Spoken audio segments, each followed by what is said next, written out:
สปปลาวประกาศข่าวดีเนาะที่ว่ามีการประกาศเมืองพ้นทุกข์ก็คือมี5เมืองและก็1นครในเขตภาคใต้ของลาว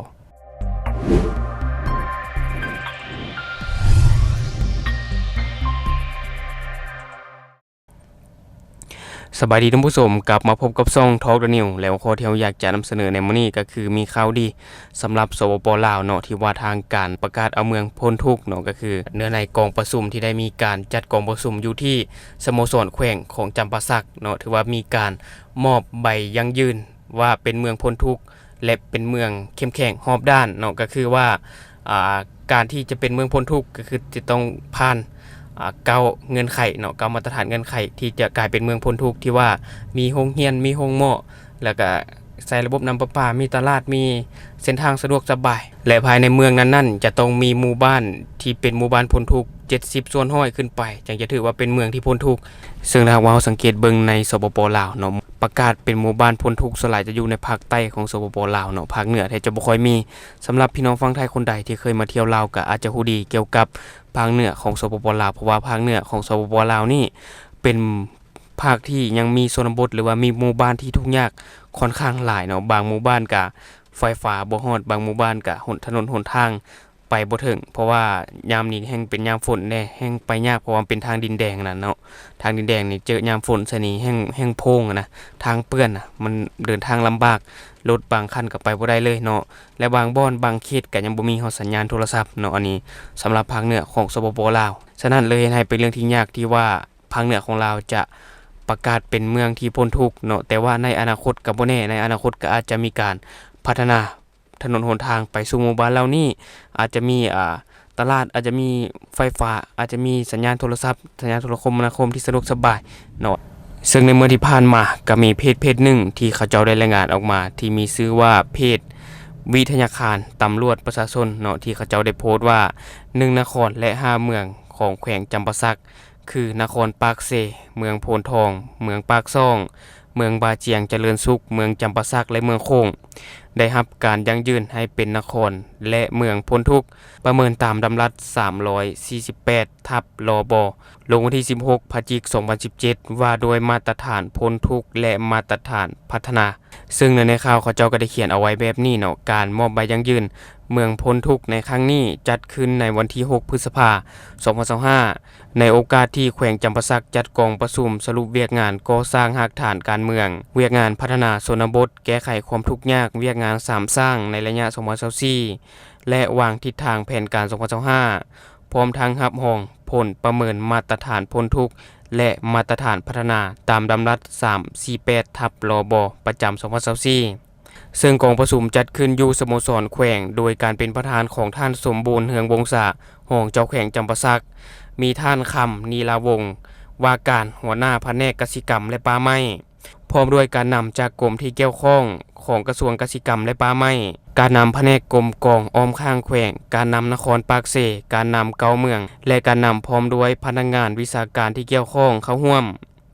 ในกองประชุมภายหลังท่านสมบูรณ์เฮืองวงศารองเจ้าแขวงจำปาสักประธานกองประชุมกล่าวเปิดแล้วท่านคำนีลาวงศ์ว่าการหัวหน้าแผนกกสิกรรมและป่าไม้แขวงได้ผ่านข้อตกลงของท่านนายกรัฐมนตรีว่าด้วยการแต่งตั้งคณะสีนำและคณะรับผิดชอบเวียงงานพัฒนาชุมชนเลขที่121/นยลงวันที่2กันยายน2024และเสนอผ่านห้างข้อตกลงของท่านเจ้าแขวงเพื่อแต่งตั้งคณะรับผิดชอบสีนำและคณะรับผิดชอบคันแขวงผ่านบทรายงานผลการประเมินมาตรฐานพ้นทุกข์และมาตรฐานพัฒนาดำรัส348/ลบประจำปี2024ต่อมากรมพัฒนาชนบทกระทรวงกสิกรรมและป่าไม้ก็ได้มีคำเห็นต่อการประเมินและรายงานบทสังเขปเกี่ยวกับบัตรกาวการประเมินปี2025จากนั้นก็ได้มอบใบยั่งยืนเมืองพ้นทุกข์และเมืองเข้มแข็งรอบด้านตามมาตรฐานเมืองพ้นทุกข์แม่นเมืองที่มีเงื่อนไขครบถ้วน9มาตรฐานคือมีโรงเรียนมัธยมสมบูรณ์มีโรงหมอเมืองหรือเข้าถึงการบริการของโรงหมอแขวงหรือศูนย์กลางเขตเทศบาลเมือง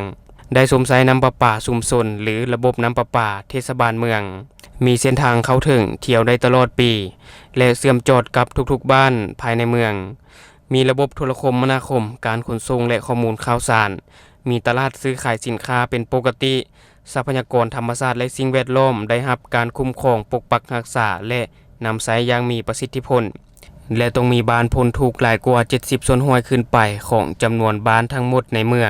งที่บรรลุเกาเงินไขข้างเทิงนี้ถือว่าเป็นเมืองพ้นทุกข์นอกจากนี้ยังได้มอบใบยั่งยืนเมืองเข้มแข็งรอบด้านให้แก่นครปากเสเมืองพลทองและเมืองปากซ่อง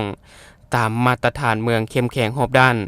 ซึ่งเป็นเมืองที่มีเงื่อนไขครบถ้วน10มาตรฐานคือระบบการเมืองหนักแน่นเข้มแข็งมีความเข้มแข็งทางด้านการป้องกันชาติและป้องกันความสงบมีพื้นฐานโครงร่างการผลิตและการบริการที่หนักแน่นแผนผังเมืองดีปฏิบัติถูกต้องตามแผนผังและมีความสะอาดงามตาเศรษฐกิจมีการขยายตัวหนักแน่นต่อเนื่องมีความเข้มแข็งด้านงบประมาณการเงินภายในเทศบาลมีระบบเส้นทางสะดวกดีเชื่อมโจทกับเทศบาลแขวงและทุกๆบ้านภายในเมือง